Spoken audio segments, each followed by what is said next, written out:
Donc, avant de changer notre pratique, nous, au niveau des collations et du repas à l'heure du dîner, souvent, on regardait ce que l'enfant avait dans sa boîte à lunch. Puis, on coordonnait un peu le moment où on allait manger tel aliment. Comme on dit, le dessert, on le mangeait à la fin, le repas principal, on le mange au départ. Puis, il y avait quand même une surveillance au niveau des boîtes à lunch. Et l'éducatrice, bon, si l'enfant, surtout en bas âge, disait j'ai terminé. Excusez-moi, j'ai terminé. Ben, on lui disait, ben, viens me voir. Puis là, si on trouvait qu'il n'avait pas assez mangé, ben, là, on lui disait, ben, est-ce que. Ben, peut-être 2 bouchées de plus, mais ça me semble que t'en restes quand même pas mal dans ta boîte à lunch. Après, tu pourras manger ton dessert. Donc, il y avait un contrôle. Le conseil d'établissement, il y a un parent qui est arrivé avec la boîte à lunch autonome où il y a plein de sections à l'intérieur et le parent peut mettre ce qu'il veut dedans et l'enfant peut choisir un peu ce qui est dedans. Puis j'ai fait, oh mon Dieu, une bizarre d'approche, je sais pas, on n'était pas habitué à ça. Puis pas longtemps après, c'est Mélanie qui m'a abordé avec une formation.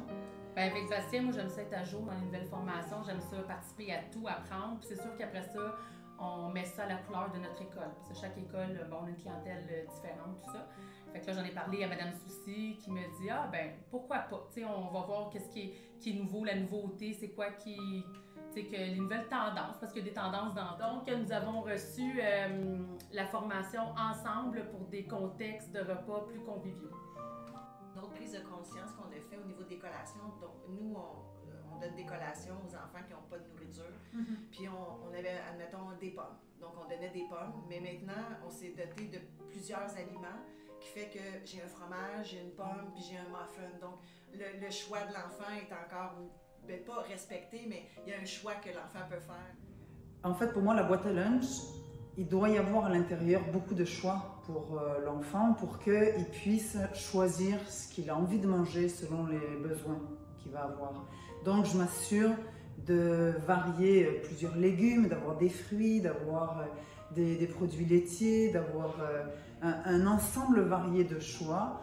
Et vraiment, c'est normal pour moi que la boîte à lunch revienne avec encore des choses à l'intérieur, puisque s'il veut faire des choix, il faut qu'il y en ait plus que pas.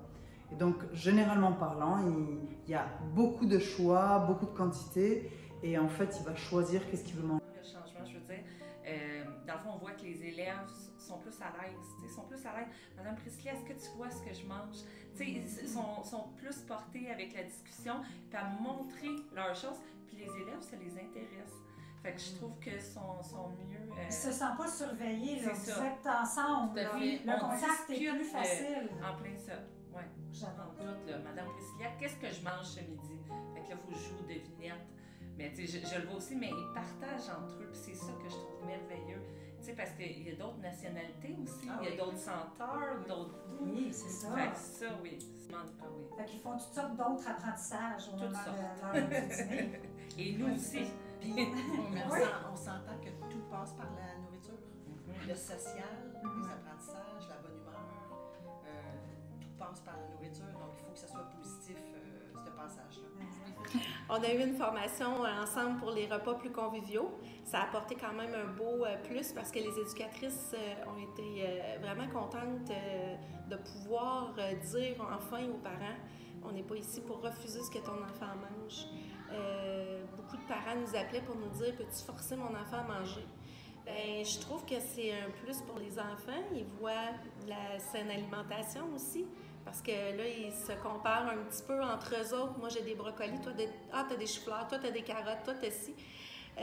Aussi, ce qui est le fun, c'est qu'on n'a plus la pression de dire aux enfants « mange », puis d'être la méchante qui dit « mange ». Oui, puis les enfants sont fiers de nous dire « j'ai fait ma boîte à goûter avec maman hier ». C'est parfait, c'est le fun, tu sais, parce que plus ça va aller, plus qu'il va en faire des boîtes à goûter, là.